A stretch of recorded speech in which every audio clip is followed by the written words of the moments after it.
মহকুমা মহকুমা 2001 চনৰ মে মাহৰ 6 তাৰিখে বিয়া হৈছিল পৰেশ চাহুৰ লগত সন্তক পাছালিত ঘৰ তেখেতৰ লিগিৰি পুখুৰী হাবিলদাৰ ক্লাৰ্ক হয় আগৰ পৰা নাজানো প্ৰায় 3 মাহ হৈছে মোৰ জনাটো দেওবাৰে তেওঁ মানে সেকেন্ড মেৰেজ কৰিছিল এইটো বিষয় যেতিয়া তেওঁ বাধা দিবলৈ যাওঁ তেতিয়া তেওঁ মোক কিছু কথাত মানে অত্যাচাৰ কৰিছিল কেতিয়াবা ধৰ্মাৰো কৰিছিল কেতিয়াবা মুখেৰেও কৈছিল মাইকী মানুহ থাকুতে ল'ৰা ছোৱালী থাকুতেও যে তেখেতে আকৌ সেকেন্ড মেৰেজ কৰিব লগা হ'ল কিয় কৰিব লগা হ'ল আৰু সেই বিষয়ে ইয়াৰ অফিচাৰ ৰেংকৰ সিও বা ডিএসপি বা 2IC কিউমাই তেখেতসকলে জানে না নাজানে বা সেই যিগৰাকী সেকেন্ড মেৰেজ কৰিছে তাইবা জানে না জানে বিয়া কৰিছে হেউকি নাম কি আছিল মামনি নেও এনে গম পাইছো তিনিচুকীয়া মাকুম লেজাই হলা মই মা ঘৰ ডিব্ৰুগড়ত আছো ডিব্ৰুগড় লেপেটকটা মোৰ ল'ৰাটো যেহেতু সন্তক পাছালিতে আছে মোৰ হহু হাহু ঘৰত আৰু মোৰ ল'ৰাটোৰ পৰা মই কথা বতৰা পাতিবলৈ মই অকমান বঞ্চিত হৈছো যেহেতু যেতিয়া মই ফোন কৰিবলৈ বিচাৰো ল'ৰাটোক মোৰ লগত কথা পাতিবলৈ কোনো সুবিধা কৰি নিদিয়ে আৰু হি হল সৰু ল'ৰা 7 বছৰীয়া ল'ৰা আৰু সেই অভিযোগ সম্পৰ্কে মই জানিবলৈ আহিছো কিয় কথা পাতিবলৈ নিদিয়ে মোৰ ল'ৰাৰ পৰা হিহঁতে মোক কথা বতৰা পতাৰ পৰা কিয় বঞ্চিত কৰি ৰাখিব স্বামী ঘৰত কোন কোন আছে আপোনাৰ দাদা আছে বৌ আছে মা আছে দেউতা আছে মা দেউতাটো কোনো ৰাজি হোৱা নাই বিয়াখন হয় তেওঁ দুখ পাইছে কান্দিছেও আৰু ল'ৰাটোকো বহুত ক্ষেত্ৰত বুজালে তো যিদিনাখন বিয়া পাতিছে দাদাও লগত গৈছিলে যে মই এইবোৰ এৰিম তুমি চিন্তা নকৰিবা মোক কিছুদিন সময় দিয়া বুলি কৈছিলে মৰমো কৰিছিলে আৰু সেই সময়লৈ মই অপেক্ষা কৰি আছিলো আৰু তেওঁ ইমান তৎক্ষণাত সেইদিনাখনে গ'ল যে বিয়াখন পাতিলে সেইটো মই ভবা নাছিলো মানে তেওঁ যে তেনে এটা কাণ্ড কৰি পেলাব বুলি মই শিৱসাগৰৰ ওচৰৰ পৰা আহিছো তেখেতক মই কৈছিলো যে মোৰ সংসাৰত বহুত অশান্তি হৈছে আৰু তেওঁ দ্বিতীয় বিয়া কৰালে ইয়াক মোক সহায় কৰি দিও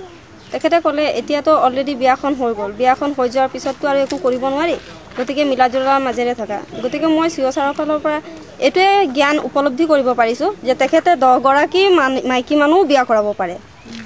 এইটোৱে মই জানিব বিচাৰিছো যে তেখেতসকলৰ মানে 10 গৰাকী 20 গৰাকী 30 গৰাকী 50 গৰাকীও বিয়া কৰালে তেওঁলোকক কোনো অজৰাপত্তি কৰে কেলে বিয়া কৰালেই সকলোখিনি হৈ যায় বুলি ভাবে মই এইটো কোনোদিনে মানি নলওঁ আৰু এইটো স্বীকৃতি কোনোদিনে নিদিওঁ এগৰাকী পত্নী থাকোতে দ্বিতীয় বিবাহ কিয় হ'ব পাইছে মই থকা অৱস্থাত তাই থাকিব নোৱাৰে আইনে স্বীকৃতি দিছে নেকি পত্নী ল'ৰা ছোৱালী থকা সত্ত্বেও যে আকৌ বিয়া পাতিব লাগে এইটো আইনৰ ফালৰ পৰা স্বীকৃতি প্ৰাপ্ত হয় নেকি মই ডিব্ৰুগড় জিলাৰ অনুসূচিত জাতি মহিলা সমিতিৰ সভানেত্ৰী আৰু লগতে স্থানীয় মহিলা সমিতিৰ সভানেত্ৰী বিশেষভাৱে তেওঁ মোক সোমবাৰে জনালে যোৱা পৰহি দিনাখন যে বাইদেউ মোৰ এনেকৈ তেনেকৈ হাজবেণ্ডে বেলেগ এগৰাকী বিয়া কৰাইছে গতিকে এই ক্ষেত্ৰত আপুনি মোক কেনেধৰণে সহায় কৰিব পাৰে মই ক'লোঁ তেতিয়া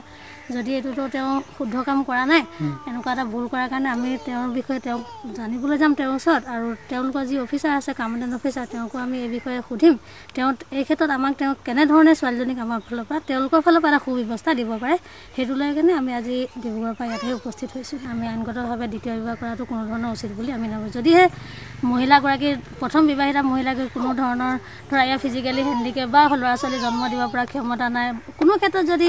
কিবা এটা যদি তেওঁ ডিফল্টাৰ হয় তেতিয়া তেওঁ বিয়া পতাটো কোনো ধৰণৰ অনুচিত বুলি আমি নাভাবোঁ কিন্তু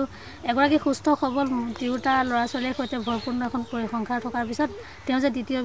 এগৰাকী বিয়া কৰাব সেইটো আমি উচিত বুলি নাভাবোঁ অপৰাজিতা মহিলা সমিতিৰ সভানেত্ৰী মিছেছ নুৰজাহান বেগম আৰু এখেত হ'ল মোৰ সম্পাদিকা মালবিকা শইকীয়া দত্ত আমাৰ আজি ডিব্ৰুগড় মহিলা সমিতিৰ পৰা আমাৰ ওচৰলৈ তেখেতসকল আহিলে এখন আবেদন দিলে তেখেতে সেই আবেদনৰ বাবে আমি গম পালোঁ যে তেখেতৰ হাজবেণ্ডে আজি 4-5 দিনৰ আগতে দ্বিতীয় বিবাহ কৰিছে দ্বিতীয় বিবাহৰ মতে তেওঁলোকে তেওঁৰ হাজবেণ্ডে তেওঁক একো খবৰ ৰখা নাই আৰু সেই হিচাপে আমাক এটা কিবা মীমাংসা এটা কৰি বিহিত ব্যৱস্থা এটা ল'বৰ কাৰণে পদক্ষেপ গ্ৰহণ কৰিবৰ কাৰণে আমাক অনুৰোধ জনাইছে আৰু সেইকাৰণে আমি ডিব্ৰুগড় মহিলা সমিতিৰ সভানেত্ৰী সম্পাদিকা বিষয়ববীয়াসকলৰ লগত সহযোগ হৈ আমি তেখেতসকলৰ ওচৰৰ লগত আমি সহযোগ কৰি পেলাই আমি আজি কেম্পত সোমাইছোঁ বেটেলিয়ন কেম্প যেতিয়াৰ পৰা ইয়াত অহা নাই তাৰ আগৰ পৰাই আমি ইয়াত আছোঁ কিন্তু এনেকুৱা এটা নিৰ্লজ্জ ঘটনা যিটো ঘটিছে বৰ্তমান কিন্তু আজিলৈকে ইয়াত তেনেকুৱা হোৱা নাই কিন্তু আমাৰো এতিয়া মাইকী ল'ৰা ছোৱালী আছে তেওঁবিলাকক মানে কেম্পৰ ভিতৰত কাৰোবাৰ ঘৰলৈ বা আগত বজাৰ কৰিব পঠিয়াবৰ কাৰণে মানে আমাৰ মানে চিন্তা হৈ গৈছে তেওঁবিলাকৰ ভিতৰত ভাল এটা হেৰি থকা এনেকুৱা হেৰি কেতিয়াও নহয় আৰু গোটেই কেম্পটোৰ সম্পূৰ্ণ